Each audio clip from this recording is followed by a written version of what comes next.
Hello, making a video. I'm really tired. I still have the flu. Believe it or not, after 3 weeks of flu. This is gonna take 4 weeks, this flu to get through. Flu.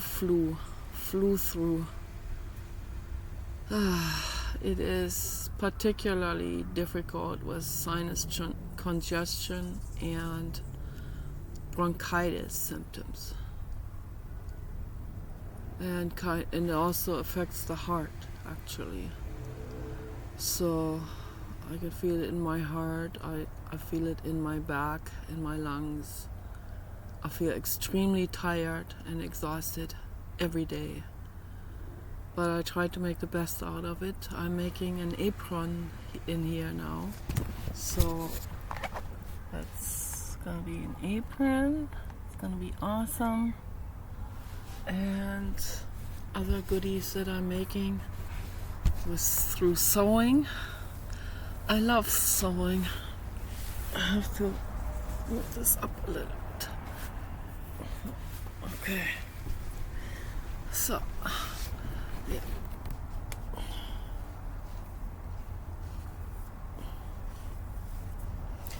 Okay, this is a cute teddy bear sweater that used to be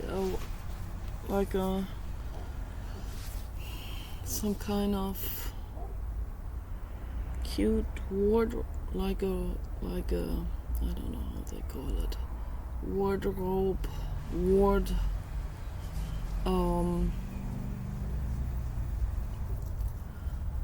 I don't know how they call it, like for women when they just put on something warm over them. This was just like a coat, and I sewed it together in the front, and I made the arms shorter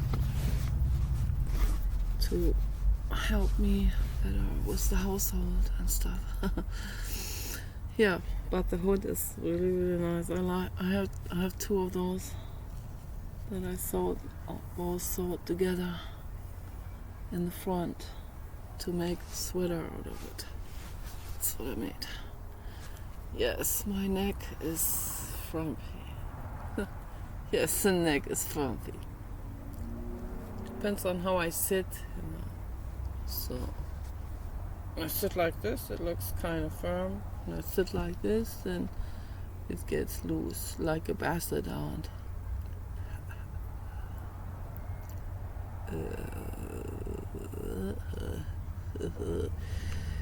And it's okay. It is okay. It is okay if you have that. It's okay. It's nothing to be ashamed about. Okay? If you are ashamed or if you don't want to show it off, which I understand, then you can put something over it, right? Some kind of scarf over it. But I don't see why one should be ashamed about it. It's okay. Take care of yourself and don't worry about what other people think. That's all there is to it. Okay? You love yourself. Okay? Love yourself. Love yourself. Love yourself. Love yourself. Love yourself. Love yourself. Write it down on a piece of paper. I love you. You, with the hand pointing at you. I love you. You, all of you. All of me too. All of the cells. The loose fat too. I love all of you. Okay? All of you. All of it. All of the cells. I love all of the cells. The tea bag. I love all of you cells. Okay? All of you. All.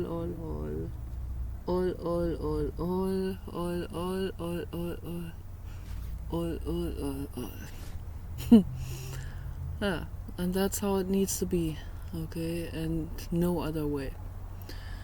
And I will never, ever, ever go under the knife, okay? So I hope I made that very crystal clear now. Never. It's not my cup of tea. It's not my style, okay? So I don't drink surgery tea. I drink herbal tea. I'm drinking Pogo Stemon, which is patchouli oil. Patchouli leaf tea I'm drinking every day now. So I started yesterday with that. I dug it out. I still had bags of it from Mountain Rose Herbs, and I long time ago I bought like several pounds of that stuff, of different herbs, and I was wasting my money right and left, I mean all the time, because the money was coming out of the ATM machine. That's why. Not anymore. And I was very conscious in making that decision on, now is the time for me to learn to understand that the money is not automatically coming out of the bank, and that I can't just automatically expect my bank to be refilled every month by my parents. Okay, I had to break it off, which made Paul very angry, because now he has to pay for my patchouli oil, which he doesn't want to do, of course. So it made him very angry. But for me, in my development, my mental development, this was a necessary step to make. So I know it's not a reason-based step, it's not a logical step, it's not a materialistic kind of step, it's not a thinking ahead of kind of step, not at all. Quite the opposite. It's a crazy step. This is a backward step, a back step. Okay. It is a tap dance backwards. That is what it was. But my soul needed to cut the cords with them financially, and that also cut the cords in a mental type of way, not emotionally so much, because obviously I still loved them, and I still miss them and everything. They're my family. But it made me mentally independent from them. So that doesn't mean I became independent. No, I just shifted my dependence from my parents to Paul all the way. And my father used to always say, I'm very glad that you found Paul. I'm very glad. I'm very glad. Kind of like whispering on the side. I'm very glad. I'm very glad you found Paul. At least you have something. You have some stability there. Because they were worried.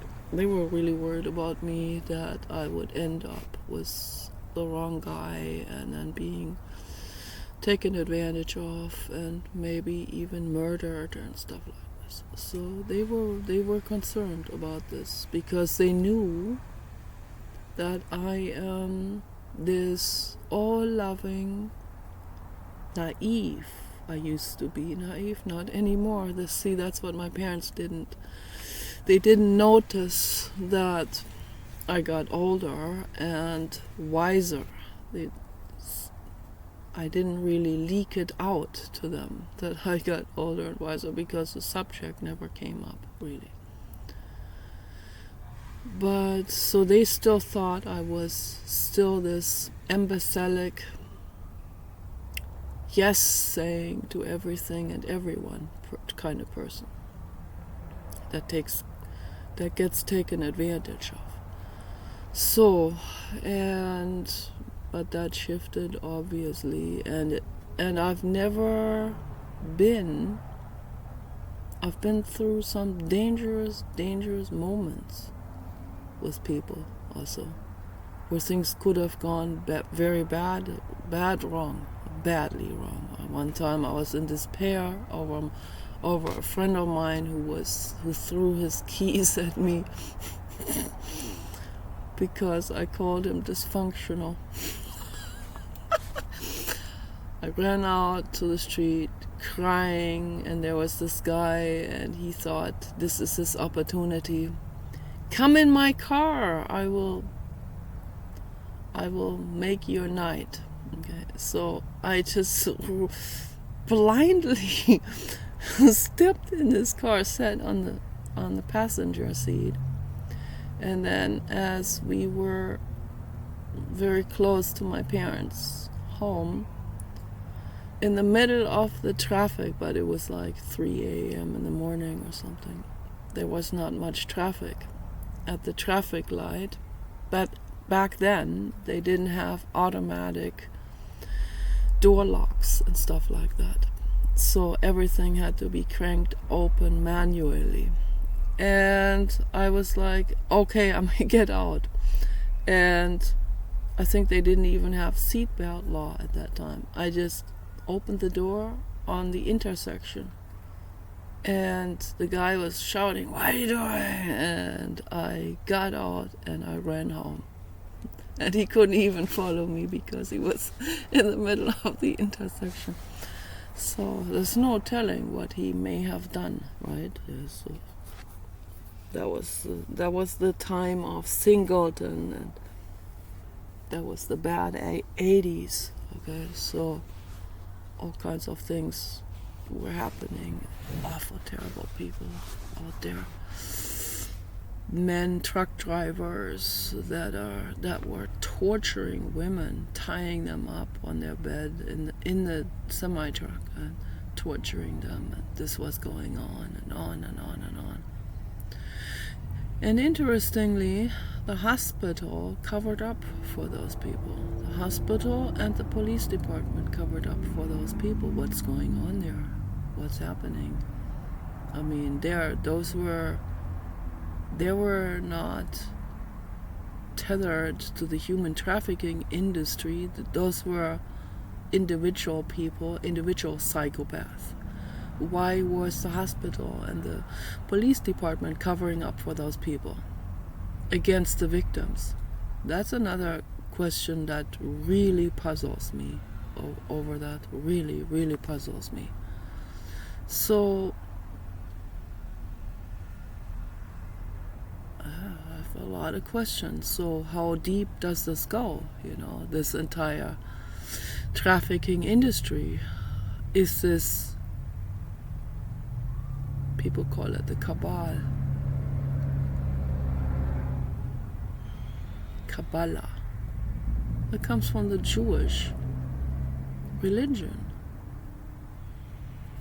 Some people think this is somehow good or something. Some people really think that's a good religion and they want to learn from them.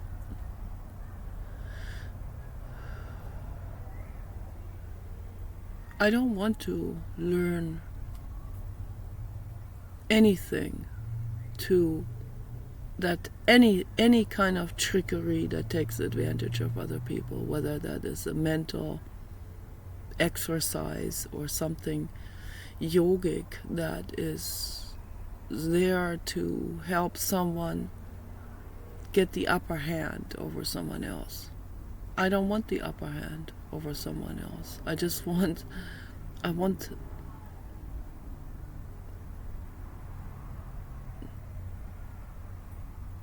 my body to have the upper chin so that I stay above water, so that I stay in charge of my life, not in charge of someone else's life.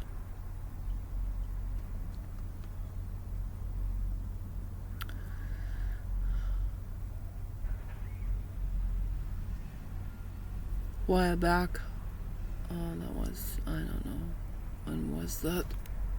4 weeks ago or something? Or no, maybe just 10 days ago or something at the other house. I had this weird dream. Yeah, it was at the other house. I had this weird dream that I want to talk about. I dreamed about an amusement park. And that was at the other house. I didn't even know the amusement park was coming on here in this town. And we're not that far away here with this house from that amusement park area, from this commercial area district there where they always have these types of fairs and country fairs and stuff like that. And right now they expanded that into an amusement park where they have all kinds of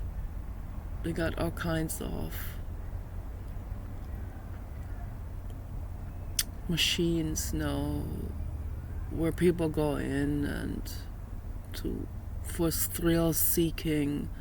I don't even know what they all have, a roller coaster or some things that plunge people down, or I don't want to use any of that stuff. I don't like it.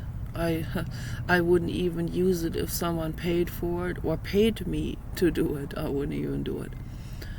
So thinking back, we went to Disney World in Florida, my parents and I and my brother, in 1980. Orlando, Florida, Disneyland or whatever. And of course my dad had to go. We had to force us all into a roller coaster. There was an indoor roller coaster.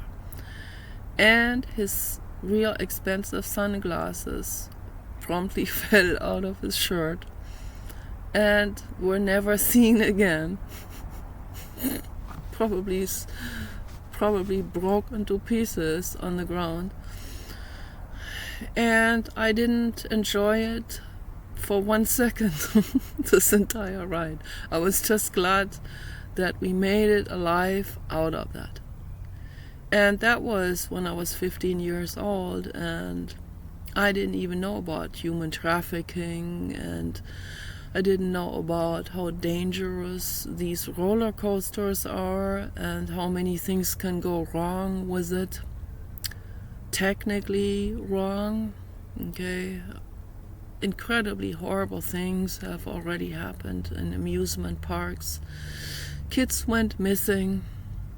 So the other day at the other house, I was dreaming about an amusement park, really large complex, and kind of like a little bit like Burning Man area, sort of like a desert type of area, and very industrial area, and then they just created these amusement rides, a huge complex. And I got lost there, and I didn't even remember who I came there with, and somehow my dad was somewhere there also. In dreams everything gets jumbled up.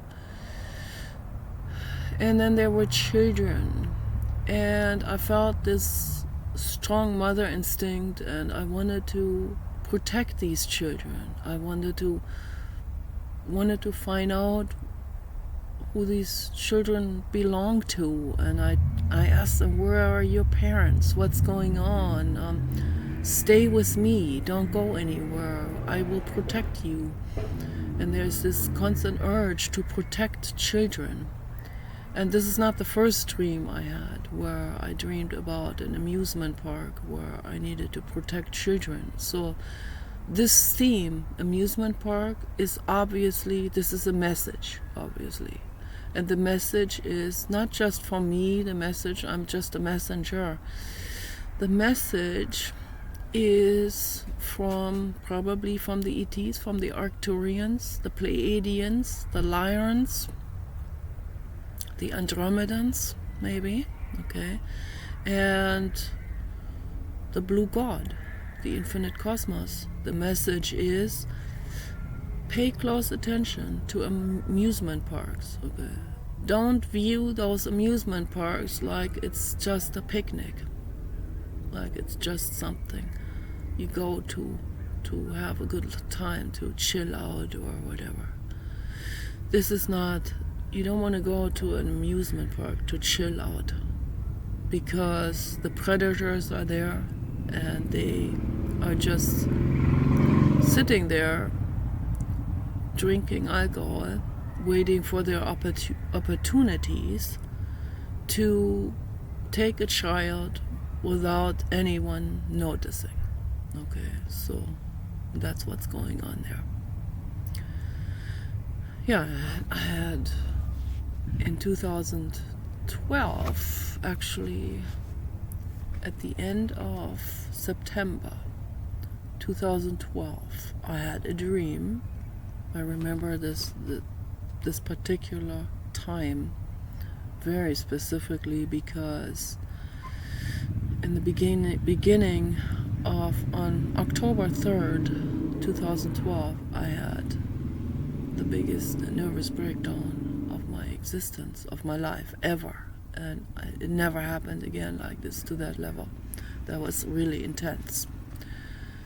And also because I'm extremely highly sensitive, and it was around that time when there was a humongous vortex of energy coming over the earth. And the Mayan calendar shift that was happening. For the skeptic, nothing happened, right? Nothing went wrong. Everything went as usual. But for a highly sensitive person like myself, and interestingly, someone who was highly skeptical of the Mayan calendar, and I was still an atheist at that time. Not so much atheist anymore, I was panpsychist, but I was still very skeptical with a lot of things. A lot more than I am today. I'm fairly skeptical, but not in a way where I rule things out. I don't rule anything out anymore. So I've seen a lot of stuff now. No, I'm not going to rule anything out anymore. You can't, okay? This is a headset reality that we're living. You know,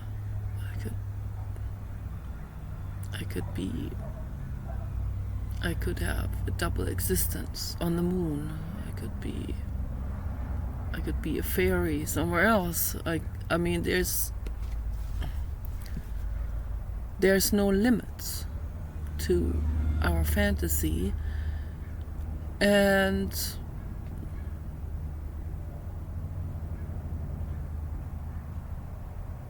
the world can shape itself towards someone's wishes and aspirations, also towards someone's nightmares and stuff like that as well. So this is a tricky road that we are on, okay? So, but I don't accept what people say when they say, oh, you just need to just always focus on that, what you want, and always be staying totally focused and all of that. Well, obviously there are nightmares, and there are visions, and there are brain terror thoughts, and there are demons that want our attention. There's a lot going on that wants to distract us from our path forward. And I think it's kind of selfish to ignore the demons and to ignore my own trauma from the past. So these things are there. I can't just override it and say, oh, I'm just like Tony Robbins, I'm just gonna bulldoze my way forward and ignore all of the negativity. Well, the negativity, those are screams for help. This stuff is there, okay? Whether that's other entities, other souls, other egos, or my own ego, or my own past, okay? I have to acknowledge it, and I have to say, what do you want, What do you need? How can I help you? What can I do? Can I meditate with you? Can I pray with you? Can I pray for you? Can I cry with you, or can I cry for you? And they will be very proud and very stubborn and say, don't cry for me, I'm a tough guy and stuff. But the inner child says, please, please, please cry for me. Please pray for me. Please send me some healing energy. The inner child says that. And when they play women on the internet, that's when they allow the inner child to come through, because that's the only time they allow. Then they have an excuse and say, well, see, I'm just playing a woman. I'm a woman on the internet and a guy in the sheets. One guy told me that in the chat room, and I saw it right away that guy wasn't a very good liar or pretender. That was so obvious. So when they're playing women, because they're catfishing all the time, then they can allow themselves to say some vulnerable stuff sometimes that is actually genuine, because that's the inner child. But that's the only time they can allow themselves to do it, because when they're playing a man, and they're always playing someone else, of course, never themselves, it's always someone else's catfished photo they use. But when they are playing the male character, and they are males, then then the male pride and the male ego comes through and chases everything else out. So it's always this dance between the ego wanting to shut up the inner child, and the inner child wanting to find some kind of venue to speak through and to say, hey, or your videos make me feel better, and you actually help me with your health advice. But that can only be said in form of playing a woman, or playing some kind of toy or something other than a man, because it is obviously that inner child. And these people they are very, very fragmented, and these fragments shine through in different ways. So I see them, I see all of that. All of that is never seen much, I think, by law enforcement people, or by anyone who is very regimented in their views, or atheists, or religious people, or anyone who's closed-minded is not able to see these people's fragments that are all individually suffering and needing help and attention. So I see all of this. I see all the entities. I want to help them. I'm not going to sacrifice myself to them. And if I hung out with them, they would murder me. They would, because I think they don't even know any other way to communicate. That's how fragmented they are. But I sent them healing energy, and I live by example. I do the very best I can with my life situation. Okay. And I'm constantly learning and expanding on that to know more, have more information on how I can make the best out of my life. And that's what everyone should do as well. Everyone should constantly be looking for healing modalities, peaceful healing modalities that are good for the planet, herbal solutions like the steam inhalation, okay, which is very, very helpful. Herbal tea, just go out there and pick dandelions and milk thistle. You pick that, you cook that, you shred it, you cook it in water, in filtered water, you drink that every day. You're going to heal your liver. It's going to happen, okay? And you have to quit the alcohol, and you have to quit the stuff that makes you sick. Okay? It's very straightforward. Dr. Richard Schultz, he always used to say that. Quit doing the things that make you sick, okay? And start doing the things that make you well. It's very straightforward, very straightforward. It couldn't be more straightforward, and people know that, but they fall for their addictions anyway because it feels better in that fleeting moment. Okay. And then in the next moment they feel bad again, and then they want to prostitute themselves to get money, so they can have another 1 minute of feeling good. Now that's total enslavement to the corporate agenda, and all I can say is see, look at it, see it for what it is, and end it now. For your own sake, for your own wellness, end it now. End it now. I have gone through withdrawals, serious withdrawals from pharmaceutical drugs, psychopharmaceuticals for mental illness. I was on a cocktail of stuff. All kinds of things, antidepressants and antipsychotic, Seroquel, Risperdal. Those are heavy duty, hardcore liver destroyer, brain damagers. Unbelievable. Kidney ruin modalities. It is not there to help you. It's not a fix. It's not a solution at all. It didn't even help me at all. Didn't help me the slightest bit. Okay.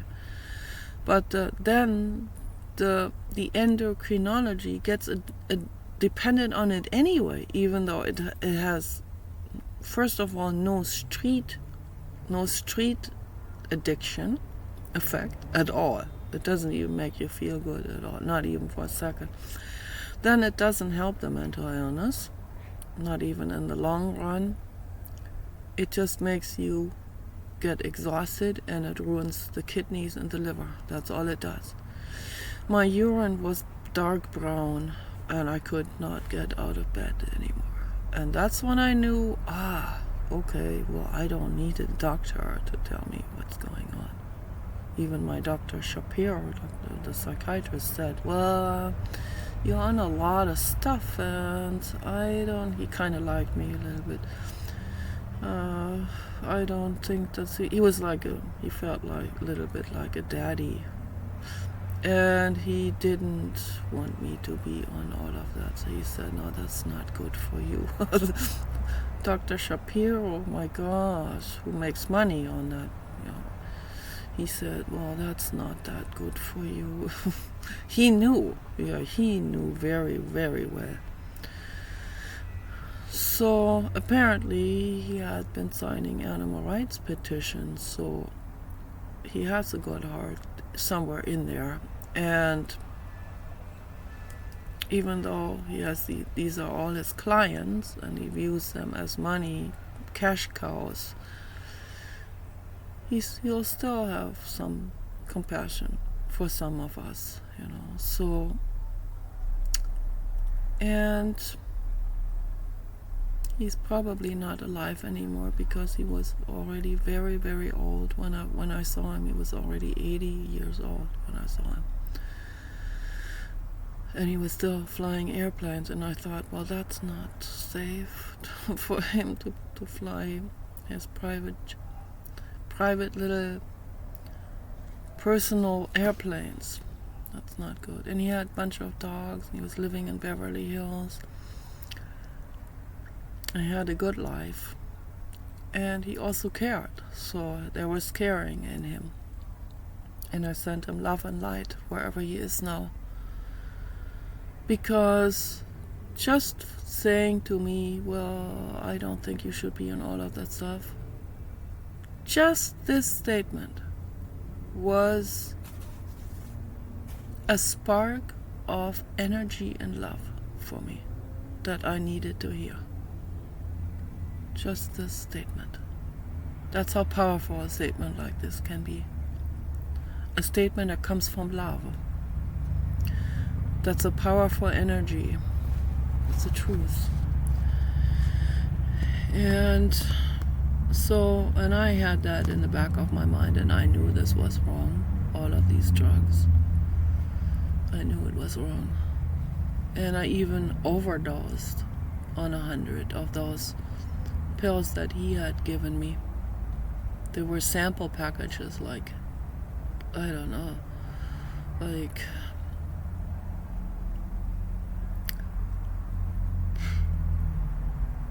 80 sample packages or something that he gave me with several pills in each package. Trial packages, trial size, to break your brain, right? No, you're better off with a trial size of patchouli pills or dandelion capsules. That's better for you. Okay, so try that. That's better. Trust me, I know what I'm talking about. So, but yeah, I had to tough it out. I had to tough that out in 2003. It took me 2 attempts to quit the drugs. I tried it the first time for several months, and I fell back because I thought, oh, that's too tough to quit those. That's not gonna work. That's making me psychotic and really bad. And then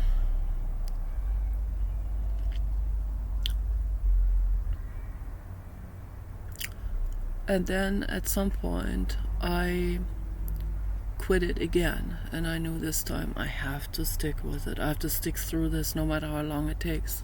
And I did, I did stick through it.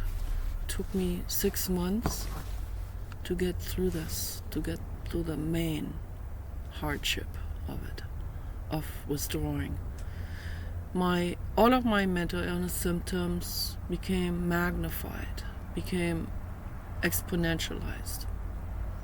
It was so bad that I couldn't leave the house. I sat there on the couch staring on the wall every day for hours and hours and hours. It was that bad.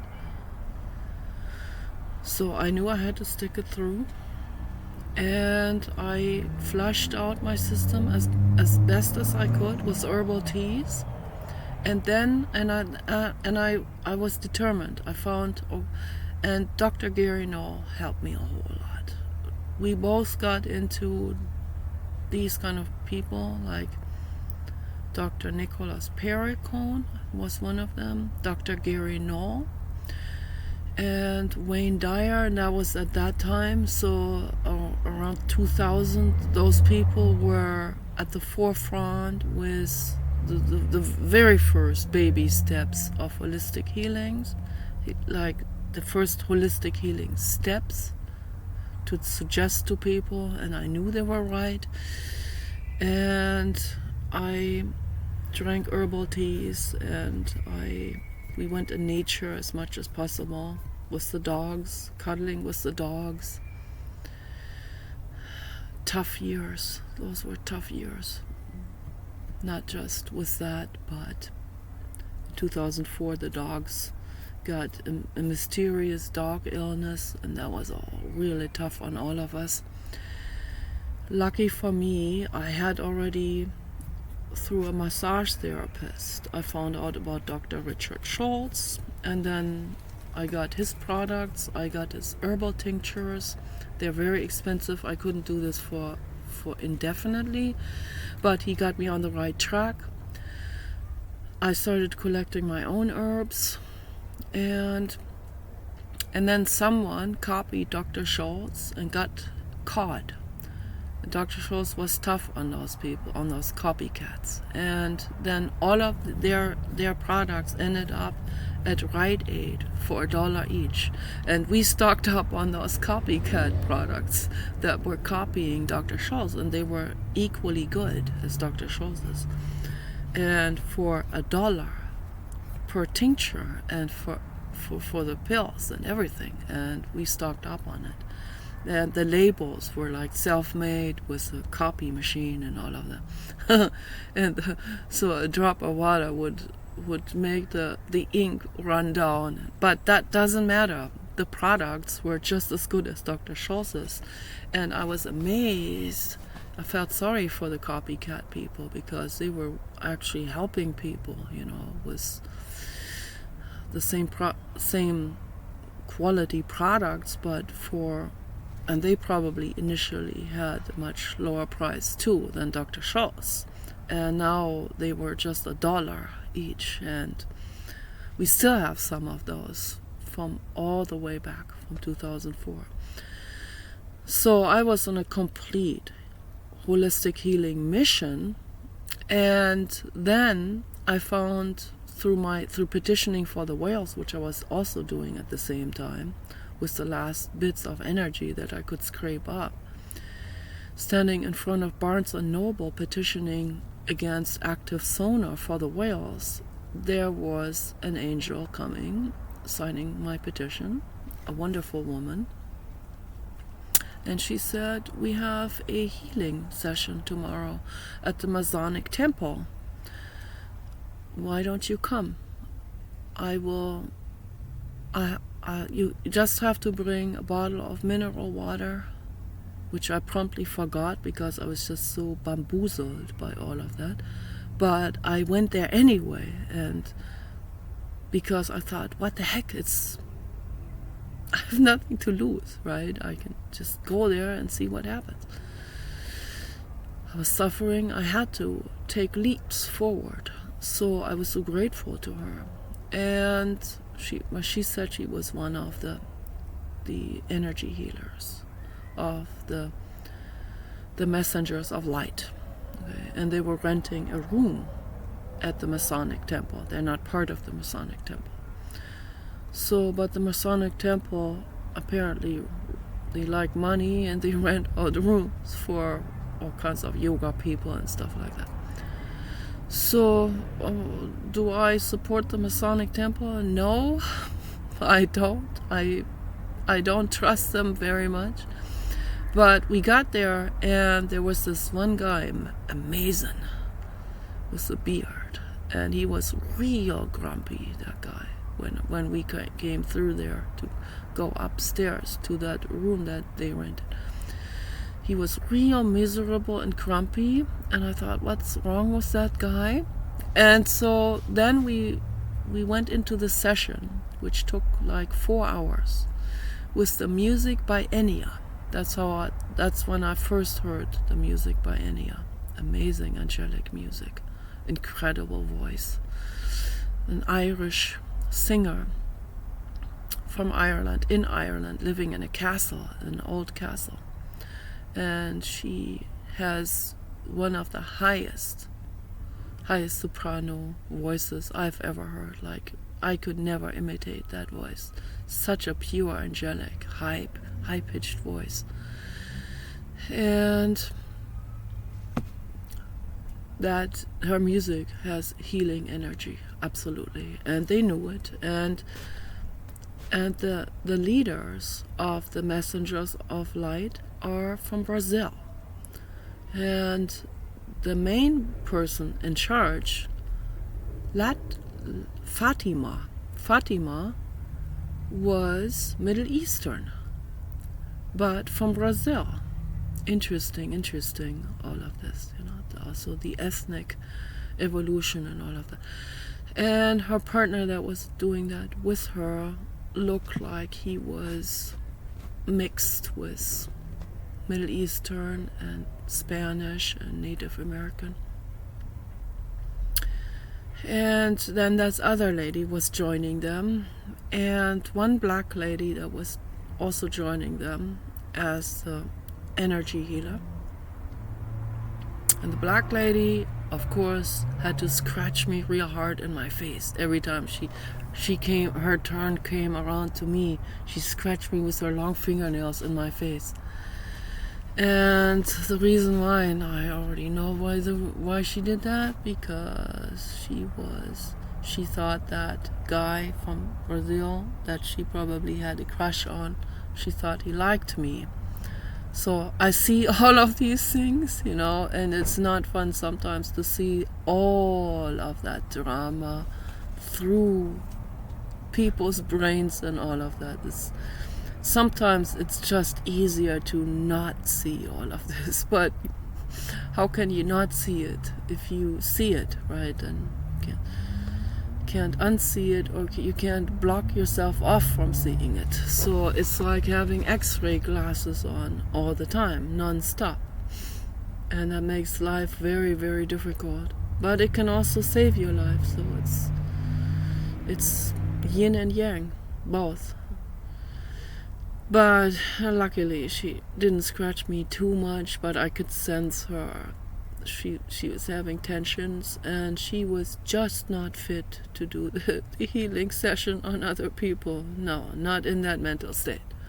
We should have said, hey, you there, you go sit there with your daughter on the back bench and just sit there and chill. But it's okay. But Fatima, every time she came around and we were in a circle all lying on the table, when she came around to me, she said, you got a lot going on in your head. Oh my goodness, you are burdened. And she did some healing, energy healing movements with her hands over my head and onto my head and touching my head and my hair and my face. And it felt incredibly good. It felt like, oh my God, there's someone who cares about me. Someone who cares.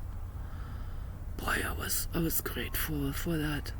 And then after she was done, she spent a long time on my head. And then when she was done, she kissed me on my forehead. And she said, you're gonna be okay. You're gonna be okay. You're gonna make it. She knew that I was highly sensitive and that the world was hard on me. It was very tough to be that highly sensitive and psychic and all of that. And so vulnerable in such a brutal world. She saw all of that, and she saw my trauma and all of that childhood trauma, abuse, sexual abuse. She saw the whole thing. And she knew this could crush me. And she did an energy healing on me, and it was amazing. It felt amazing. And it didn't even bother me that the other girl had a problem with me and all of that. That Fatima protected me. And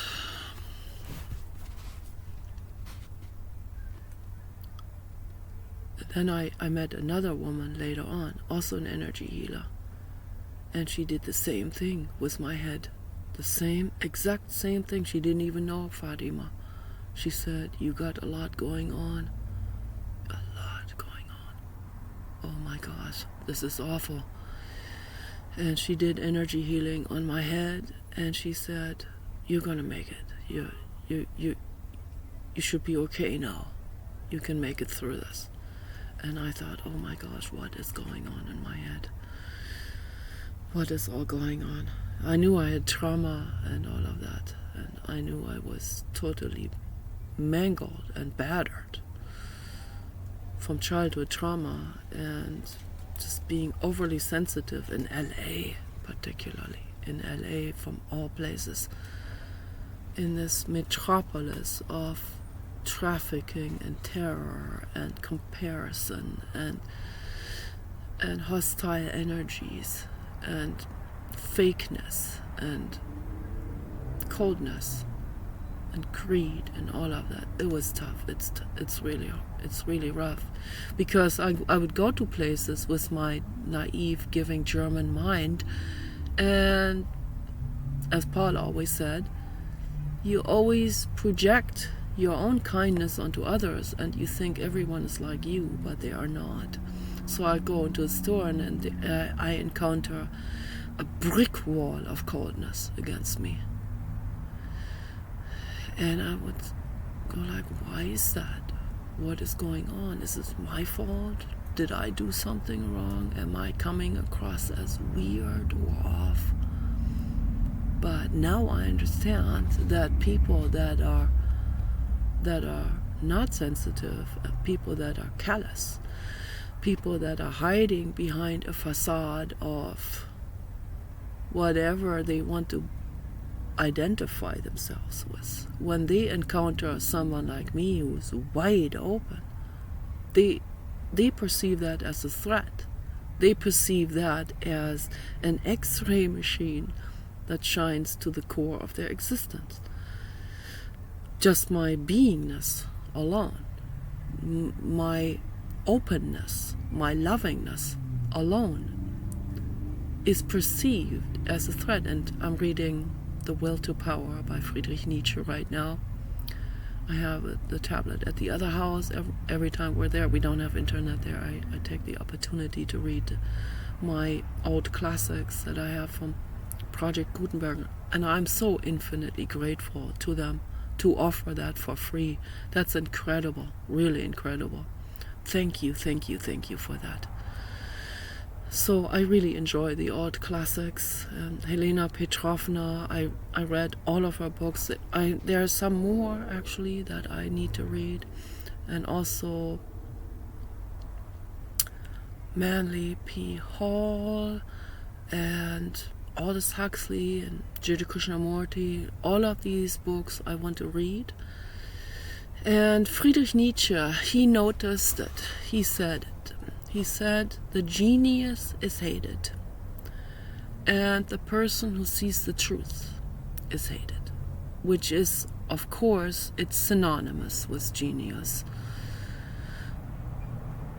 The person who is connected to the infinite, the person who is wide open to the infinite, the person who is the messenger to the infinite, that is in itself an element of genius, or it is viewed as that.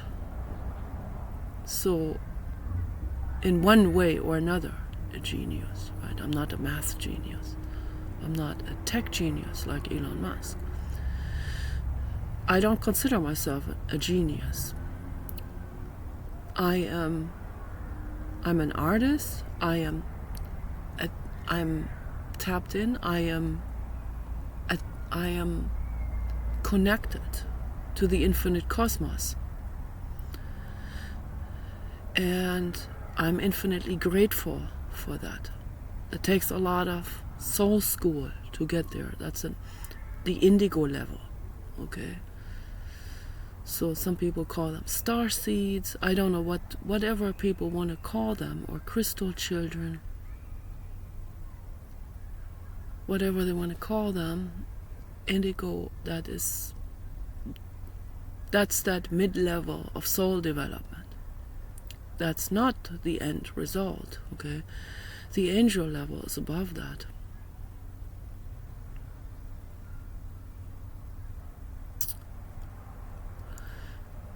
The angel level is where I met several of those. They don't stick around very much. They have too much to do, right? They see me suffer, they'll come over and do my head like that, like Fatima did. And then they move on to other people that need it too, of course. So they're very busy in their lives, helping and healing. And they don't talk about it in videos like I do, okay? So I'm still like on this level of, oh, I need to baby face complain and cry and rant and use my computer as a therapist, and it's me and I'm crying and I'm the hurt baby and I need to be babied and I need to be heard, I need to be seen. So I am not on the level of angel yet. I'm on the level of indigo, okay? I'm a caring, deeply caring dog mother. But I am not. I am not beyond the self, okay? That I am not, and I can't force myself to be it because that's not where I am. We can't skip steps, obviously. I'm still into myself in the sense of, oh, I want to be seen, I want to be heard, I want to be recognized, I want my artwork to be recognized. When you get to angel level, you don't need to be recognized anymore. You don't need to be seen or heard. You're so grounded in yourself and so clear on your mission to help. That is all you're interested in. And then there's another level above that. That's God level. And then there's another level above that. That's where Elon Musk is. That's the Buddha level. And that's the last stage of soul development before entering, completely merging into the infinite cosmos. And there is no more of the old soul left. So the old soul that goes from Buddha level, graduated into Buddha level, and then when they are through the Buddha level stage, they merge with the infinite cosmos. Their soul merges with the infinite cosmos. It becomes one. And so one soul after another makes it to that level and then merges with the infinite cosmos. I know this intuitively, and I just laid out these broad levels of soul development. Beginner soul, student of life, light worker, indigo, angel, God level, Buddha level, infinite cosmos. Okay, those are the 8 stages. The 8, the infinite cosmos, is of course the 8, which is the 8 on the side is infinity, is the infinite cosmos.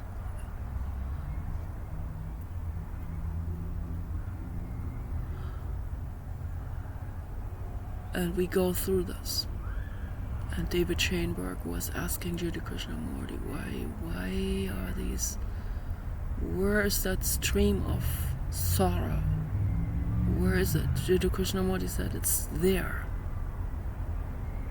It doesn't have a location. It's there. It's there. A stream of sorrow. And my question is, why is there a stream of sorrow? And why are there constantly souls born out of the stream of sorrow? New souls, beginner souls. And those are the psychopaths in our lives. The ones that are born out of the stream of sorrow. Okay. And the Buddhists say it's samsara is the never-ending cycle of suffering and rebirth. Death and rebirth. And I I think we can heal this, because I believe that we can heal everything. Why stay in a loop of ever recurring events? Nietzsche also talked about that. The law of never-ending recurrence. And it's the same thing, you know. And I don't see the point in it. So I think it's time for us to end the cycle of suffering. End it. Let's end it by making the conscious decision to end addiction, our addiction, any addiction, and to find healing modalities, and to do everything you can do peacefully to help yourself heal and to help others heal and the world. Okay? Peace and love for all living beings in the infinite cosmos.